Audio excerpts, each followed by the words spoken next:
क्या लहर देख रहे हैं, क्या वेव इस बार देख रहे हैं? मुझे लगता है एक तरफा माहौल है आज की तारीख में। अब वो प्रधानमंत्री और ख़ास तौर पर अगर आप जमुई का अगर आप जिक्र कर रहे हैं तो जमुई में तो मैं पूरे दावे के साथ कह सकता हूँ, वो प्रधानमंत्री जी का नाम हो, चिराग पासवान का काम हो, मेरे मुख्यमंत्री आदरणीय नीतीश कुमार जी की मजबूती हो, उपेंद्र कुशवाहा जी, जीतन राम मांझी जी का सहयोग हो, ये तमाम परिस्थितियाँ मिलकर जमुई में एक तरफा आज की तारीख में माहौल बना हुआ है। और बिना किसी संदेह के मैं ये कह सकता हूँ कि जमुई की सीट एक बड़े मार्जिन से हम लोग जीतने जा रहे हैं। और यही माहौल बिहार की चारों सीटों पर है।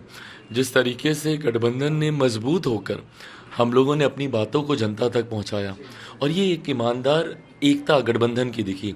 आप देखिएगा इंडी अलायंस ना के बराबर उनके नेता कहीं आए, सिविक राजद के नेताओं को छोड़ दें तो उसके अलावा कोई कांग्रेस का बड़ा नेता अभी तक, पहले चरण का प्रचार थम गया है, वोटिंग हो गई है, तो वोटिंग हो रही है, तो ऐसे में अभी तक कोई कांग्रेस का बड़ा नेता, वाम दलों का कोई नेता इस तरीके के कोई प्रचार में सक्रिय रूप से दिखे नहीं।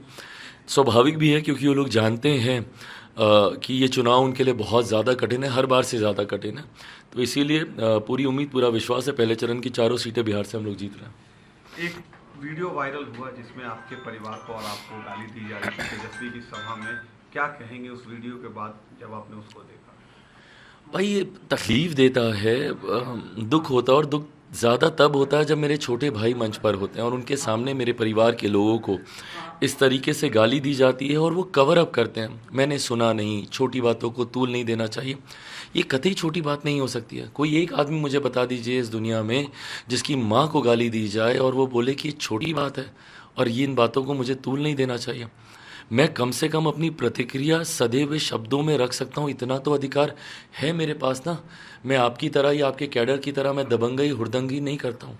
और सोचिए क्या उदाहरण आप सेट कर रहे हैं। हम जैसे युवा नेताओं के ऊपर बहुत बड़ी जिम्मेदारी है, एक बड़ी आबादी हम लोग को अपना आदर्श मानती है। ऐसे में एक बड़ी जिम्मेदारी हम लोग के ऊपर है कि हम लोग अपने आचरण को, पब्लिक कंडक्ट हम लोग ठीक रखें ताकि लोग उसको एज एन एग्जाम्पल ले सकें। कल जिस व्यक्ति ने तेजस्वी यादव के सामने चिराग पासवान के परिवार को गाली दे दी, उसकी हिम्मत सोचिए कितनी बढ़ गई होगी। वो गांव में आम बिहारी महिलाओं के साथ वो क्या व्यवहार कर रहा होगा। क्यों? क्योंकि चिराग पासवान को जब गाली दी तब तो तेजस्वी यादव ने कुछ नहीं बोला, और उसके बाद कवर अप करना, ये कहना कि भाई कि हमने सुना नहीं और ये सारी बातें। अरे आप मंच पे थे, सामने थे पोडियम के, कैसे नहीं सुना? जो कैंडिडेट है वो कह रही है कि ये प्री प्लान्ड था। आप बताइए कौन सा हिंदू संस्कृति, भारतीय संस्कृति वाला इंसान होगा जो अपनी माँ को गाली देने के लिए इन सारी चीज़ों को इम्प्लांट करेगा, प्लानिंग करेगा? कैसी बातें कर रहे हैं भाई। मेरे धैर्य का, मेरे संयम का वो इम्तिहान ना लें भाई। मैं बहुत धैर्य के साथ में आगे बढ़ रहा हूँ। किसी की माँ को इस तरीके से गाली दी जाएगी, वो व्यक्ति अपना आपा भी खोता है।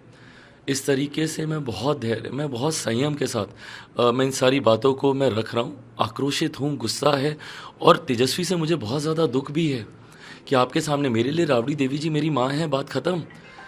मेरे सामने उनके बारे में कोई ऐसे शब्दों का इस्तेमाल करता, मीसा दी के बारे में, किसी के भी बारे में, या किसी भी आम बिहारी के बारे में, तो मैं मुंह तोड़ जवाब देता, मैं कड़ी आपत्ति दर्ज करता। पर इस तरीके से खामोश रहकर आप बढ़ावा दे रहे हैं लोग।